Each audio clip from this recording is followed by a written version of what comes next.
0-13 for one Brian Hoyer as an NFL starter since he left Chicago those many years ago.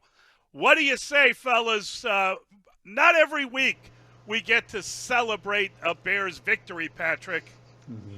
You know what? I'm not taking this one first. I'm going to Olin. This was about all the O-line, the receivers, the tight ends blocking, and the yak yardage, man. Hope has to go first, man. What's that? Has to go first. No way. No way, man. No, hey, Pat, to your point, fun to watch that offensive line. We wondered going into the game, Mully wondered out loud, how would they work together? So many different combinations. What will Lucas Patrick look like? What will Tevin Jenkins look like at right guard? How will Cody Whitehair respond to being benched? Hey, they went out there, they put on a show. Deontay Foreman set the tempo, ran the ball hard. Nothing gets the sideline going, O-line going more than a running back who's fighting for yards. Hopefully he's healthy. Bagent, very efficient, Pat. Give him all the credit in the world. We said before the game, if he won the game, if he went out there and performed like a professional, we'd give him all the credit. His family's enjoying the 53 tickets he bought in the stands. That was a fun game to watch for the Chicago Bears for 1 week. For 1 week, the last time they won, I think it was September 25th. They beat Houston, another game where I think they rushed for over 200 yards. Today they rushed for a lot of yards again, and they win the football game. And Olin, to me, it was all the O-line and running back, right? But you got to give Tyson Bagent credit. I mean, that's what an opportunity and a situation he walked into. And you brought something up in the pregame about pre-snap penalties, being efficient, being in control. They had one pre-snap penalty through 3 quarters. That's hard to do. And maybe I'll ask you later, Olin, as we get going. Seemed like they went on one a lot to kind of simplify it. But that's impressive. I mean, for him to do that, just to him to, running the can, checking plays, getting Tyler Scott from the right side to the left side on the fade to DJ that unfortunately he didn't come down with, but he looked in control. And then some of the timely throws, what was it, the fourth quarter, 3rd and 6, hits DJ Moore perfectly before he takes, gets out of his break. And, this isn't a knock on, well, I guess it is a knock on Justin Fields. That's stuff we really haven't seen from Justin Fields. We can't compare those two right now. I'm not going to go that far yet. But that kind of throw that we saw at that point of the game, that was big. 3rd and 6, little out route, hit him in stride. Nobody could touch it except DJ, goes out of bounds and gets the first down. But the entire game, he took what was in front of him. He played smart. The other thing we talked about was penalties, right? And we talked about turnovers. They had 0. That's huge. I was extremely nervous about it. I said in the pregame, Nathan Peterman, I think, has an NFL record. His backup quarterback, 5 interceptions in one half.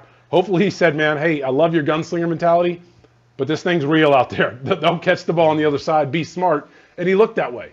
It was a combination of both, but, man, that O-line, Olin, those are games where I would love sitting on the back of the bus with you guys and just see your guys smile. I know you're tired and you're hurting, but, just to get you get the readout after the game, all the stats and all that stuff, and you look at yards per carry, total rushing yards, number of rushes, and you look at you guys, and you guys had the biggest smile on your face, and that was one of those games, and it was proud to see that O-line play that way. I understand that the only storyline is Tyson Bagent, and the idea that there's a quarterback who's come from Division II and now won an NFL game, pretty extraordinary, and really a great story. I'm sure we'll hear people telling us even in this in this little post-game show that you need to stay with them, that if Justin Fields is healthy and can grip the ball, he's not coming back because this was so good. And, I think the word you used was efficient, and I understand why that is. But to me, this is kind of the Deontay Foreman game, right? Yeah. I mean, good God, did he bulldoze people, and the offensive line and the running game. And, I mean, as much as you appreciate everything they did, that's not a conventional NFL offense. That is knocking the snot out of a team and playing complementary football. And the kid did great, absolutely great, efficient, did not give the ball away, and it was huge, very important. But I think Foreman had the game of his life. Yeah, he was impressive. I mean, that was the energy of the team. I think everybody, like you said, Olin, you loved when you see running backs run that way. Thomas Jones was one of those guys. You could see you guys get energy off of him when he would run through guys. It was impressive. It was great to see the team go out and play the way they did. And then they also had, they had a lot of penalties, not the pre-snap penalties. I think they ended up with 3, but they still overcame some of those. That says a lot about that team as well. And it's just fun, guys, to actually talk about another win. And I'm looking forward to hearing what the callers say. And I think, yes, we are going to have a giant question. I think Tyson Bagent put it out there in front of all of us, put it out there in front of the organization, the coaches. What do you do with Justin Fields? I thought he played efficient enough. He might have earned another game.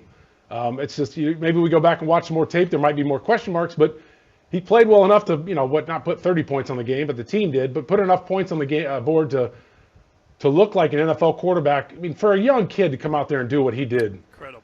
It was incredible. It really was. Yeah, I think Mark Sanchez did a nice job calling the game from a quarterback perspective and talking us through what he saw from Bagent, going through his reads. And he said at one point, he said, look at that. He got to his 4th or 5th read, checked it down to D'Onta Foreman. D'Onta Foreman broke two tackles, I think, on a 3rd and 6 and got a first down. And to your point, Pat, he piques your interest, right? And you talk we talked about coming to this game. It's not like he's surrounded by all the guys the other quarterbacks are surrounded by that you would relate to Bagent. By that I mean Kurt Warner. By that I mean Brock Purdy, right? They had some of the best players in the world at their positions around them. So today, like Mully's saying, D'Onta Foreman has a game of his life, right? Darnell Wright does okay against Max Crosby. We kept waiting for Max Crosby to ruin the game. Darnell Wright did pretty good against him. Borom struggled with some holding calls, but all in all, that offensive line stepped up. The running back stepped up. All of a sudden, we see Tyler Scott. I'm like, man, Getsy, you are not running a jet sweep to Tyler Scott on 3rd and 1, but he was, right? And Marcus Peters decided that Tyler Scott might hurt him for whatever reason, and he wasn't going to tackle him on that play. But the Bears came out today. Bagent, I'll be honest with you, man, just watching him today, he does pique your interest, right? Like, wow, he does get the ball out. He does put it in a nice spot there. You can see the quarterbacks who are great ones, they usually start out as game managers, letting guys around them make plays. So I don't know if they say, okay, you're ahead of Fields, but I know they probably say this, Justin, take as long as you need with that thumb. Make sure you're completely 100%. Yep. That's good coaching right there, Olin. That's good coaching. Look, don't come back unless you're 100%. 100%, yeah.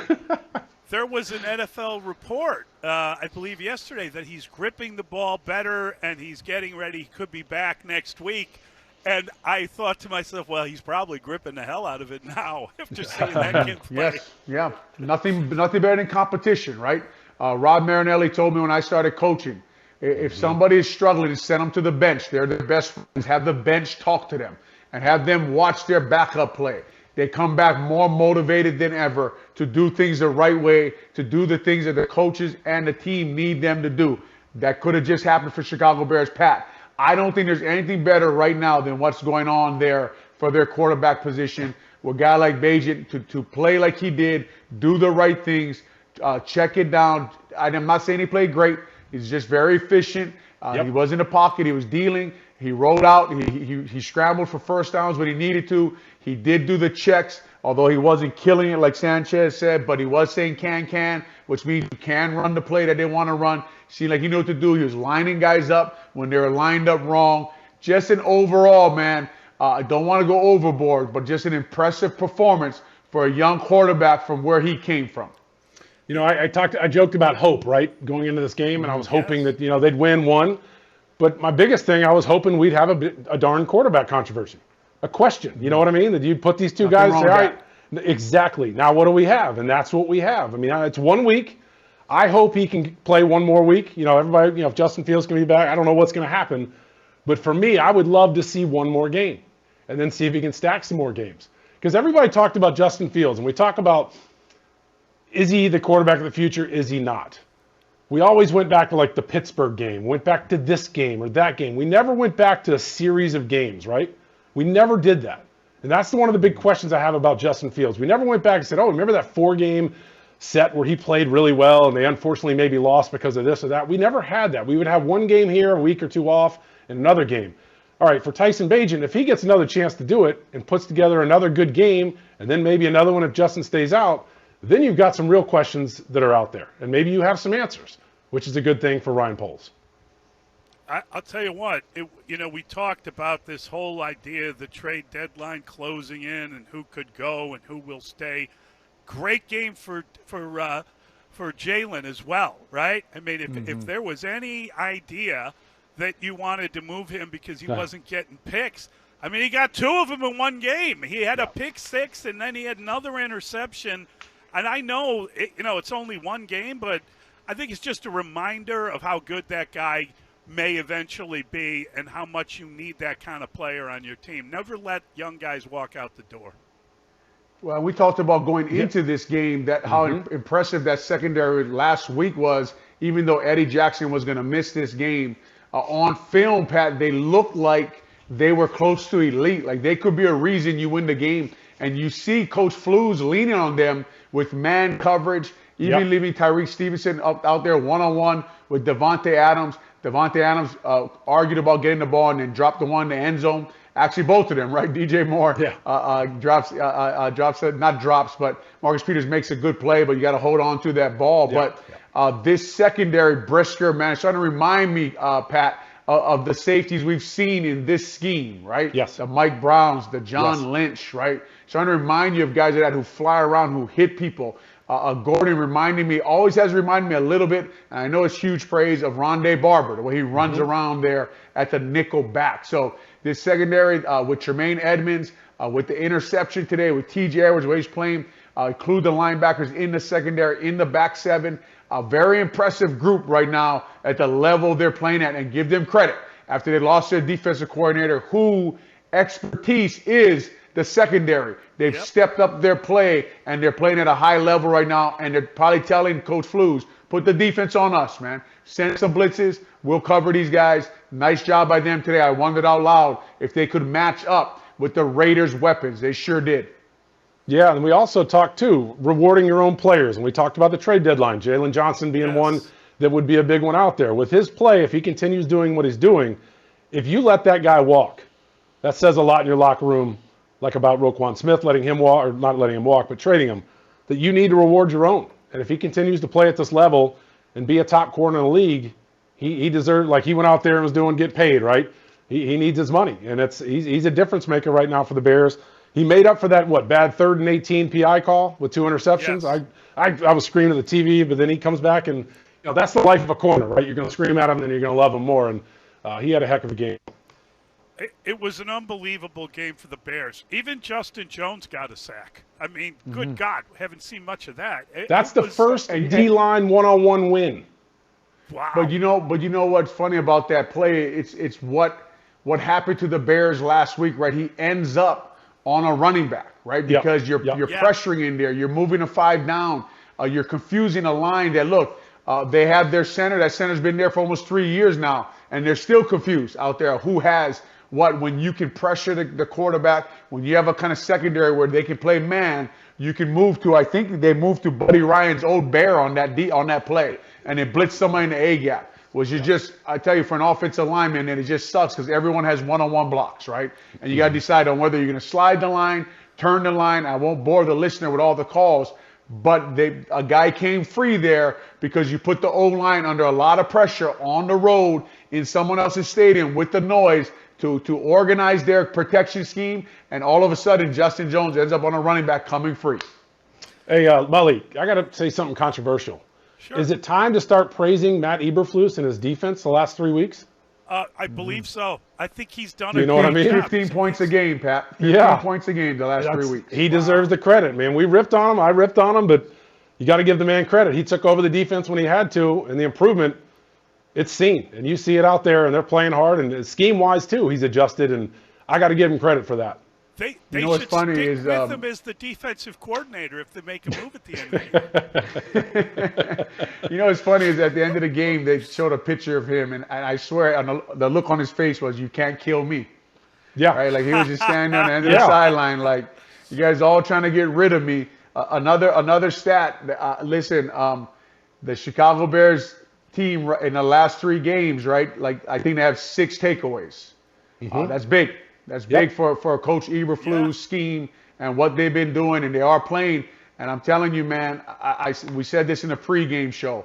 When you turn the film on and watch this secondary right now, I took a lot of credit away from Ryan Poles going into this game with his O-line plan, his quarterback plan. That's where he put a lot of his assets in that secondary, and you can see it. Yeah. Yeah, I mean, listen, I think you're making a great point. I think that Eberflus has gotten this group better every game we've seen them. They're improving, and that was, again, when you start talking about complementary football, no one wants to hear it, but when you're playing the way they played today, where they're not turning the ball over and they're eating clock, and then the defense comes in, some of those drives the offense had were just so efficient. You're getting first downs, you're staying on the field, and you're wearing down your opponent. It's like basic football 101. Yeah, those were so fun, Olin, when you guys were playing, when you guys were wearing on people like that. As a team on the sideline, yes, I spent a lot of time on the sideline watching those, and then just watching the clock tick down. You guys get down to the 40. I remember I would go over to Lance Briggs and be like, hey, man, you guys just sit over here. This O-line, they're going to take the ball down and score some points. And they would have the biggest smile watching you guys eating up clock while they're sitting there just relaxing. And that was just, for the O-line inside of me, that was just fun to watch. And what was it, 8 minutes, 16 seconds? And let me ask, did they only run, I know they ran a bunch of different runs, but when you guys were running like that, had games like that, you would run like 4 runs, left, right, one, and that seemed to me, they just ran kind of the same run over and over, just knowing they could impose their will.